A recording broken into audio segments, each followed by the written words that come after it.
This coming year, we are not focusing so much on results. We are focusing on who we want to become, to where those results are just a natural course of action. I can't tell you how many times I done set some goals at the top of the year, and then the end of the year rolls around and I look back at the goals I set and I'm like, oh really? I said that? I don't even remember making these goals because I have so far deviated from whatever I thought I was gonna do just because life interferes. We wake up and boom, the year is just about over. And then we're right back at it. January 1st comes and we set those goals again. And the same thing happens year after year. But the thing is that we can start now. And I am really learning the power of ending with a bang, whether it's ending the night with a bang, no pun intended, but like having a great night routine so that you actually wake up in the morning. The same kind of goes for the end of the year. Making sure you end the year strong so that you can start the year already running. You ready? The first thing is to write down your ideal day. Like, what does the perfect day in the perfect world look like for you? And of course, this is going to be different depending on the circumstances you're in. If you're in college versus if you're a mom with 2 kids versus if you own your own business. This is going to help you visualize. And that's what I love about this exercise. And I try to do it like once or twice a year to make sure that I am actually spending my time doing the things that are going to make me become the person that I want to be. So if that looks like waking up in the morning at 6 a.m. or waking up at 10 a.m., like whatever that looks like, making breakfast, going to the gym, making a smoothie or juicing, whatever that looks like, write that down and timestamp your entire day. You can actually begin to implement these things daily now. You can take a look at what your day typically looks like and stack it up against your ideal day. Now that you've written your ideal day down, you can start to think about what you want your mornings and your evenings to look like. Don't overwhelm yourself with routines, because when you try to establish this insane morning routine, then it's easier to fall off. It's also just nice to maybe have a little checklist of 3 main things you want to hit in the morning and 3 main things you want to hit at night. I don't want to overcommit and then feel like I didn't do enough. Change needs to happen incrementally and over time. So even with your ideal day, don't feel like you need to stuff everything and try to make that happen right away. Look at that ideal day and think about what small changes you can start implementing right now at the end of the year to get you some momentum so that at the beginning of the year, you can start to really see some results. The next thing is to make preparation a part of your life, honey. I know I have been the type of person who feels like spending time preparing just takes away from the time that I could just be doing the stuff. Does anybody else feel like that? It probably seems like I'm extremely type A, very organized, very system driven, but I'm actually very much so the opposite. And I really try my best to implement systems because I know that I am a very sporadic, random, like off the craziest person. So I have to try to help myself be better at that.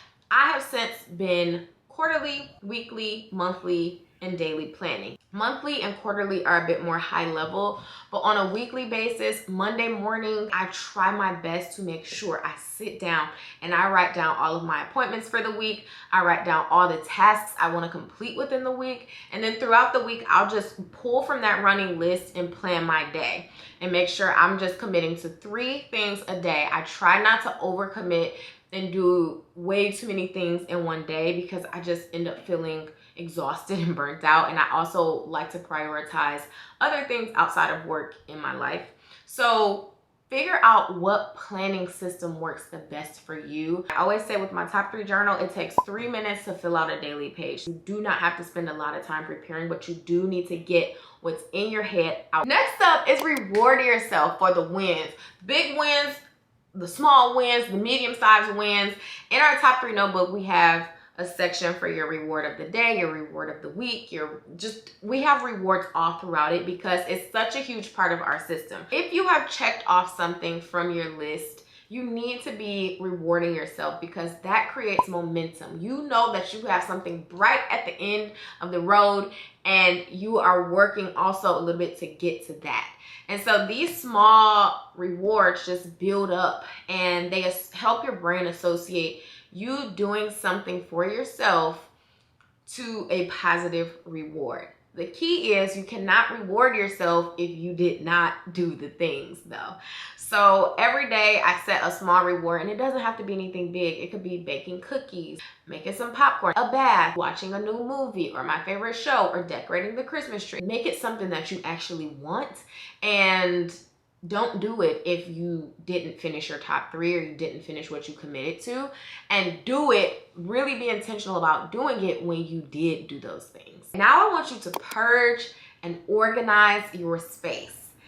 Go into the new year with a clean space, and it helps you go in with a clear mind. I just firmly believe that decluttering, making sure your spaces are organized, you just feel so much better. I love opening up my closet door or opening up the pantry when I just organize it, and I just look at it like, girl, you did that. You'll be able to focus so much more mental energy on things that need your mental energy. Also, at the end of the year, take some time for yourself. I feel like this is a little bit underrated, but taking that time for yourself, whether it's just being in the house and throwing some music on and cooking a great meal, or booking a spa day, booking a little staycation, sitting down and just reading a novel that you've been putting off all year that you really wanted to read.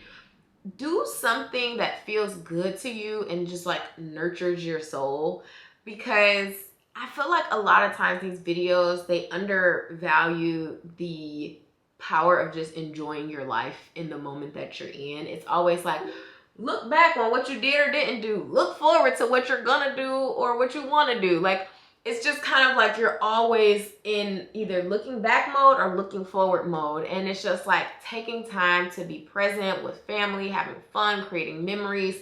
That is also extremely important, and don't let anybody tell you that it's not. Now that I've said all of that, I do want you to reflect, and I want you to spend some time thinking about different parts of this year. You know, a year is a long time, but it's also, as we get older, it's a smaller and smaller percentage of our life. So like when you're one year is like your entire timeline. But when you're 30, 1 year is 1/30th of your life. So as we grow older, 1 year feels like it goes faster and faster and faster, because it's such a, it's a smaller percentage of the time that we've been here. So I want you to think about how you actually used this year. Reflect on your finances, the relationships that you've built or nurtured or lost, how you've taken care of yourself, your spiritual well-being, your mental well-being, your family well-being. Like, think about all of those things that have made you who you are, and how this year they have even strengthened or weakened, and how that might look for you in the coming year. I know that goal setting is like what everyone wants to do. It's the sexy part of it, but the reflection helps you be more self-aware and more self-assured to create goals that actually make sense for who you are and who you are becoming. So this coming year, we are not focusing so much on goals in terms of results. We are focusing on goals in terms of who we want to become, to where those results are just a natural course of action. You know, the results are going to come, and they're going to surpass what we even believe, because we're going to become a person who is even better than the goals that we think we have right now. I love you. I will leave some of my favorite resources that I mentioned in the description box. Let me know in the comments what is one of the things that I mentioned that you're gonna commit to do before the new year. All right, you guys, I love you. Bye for now.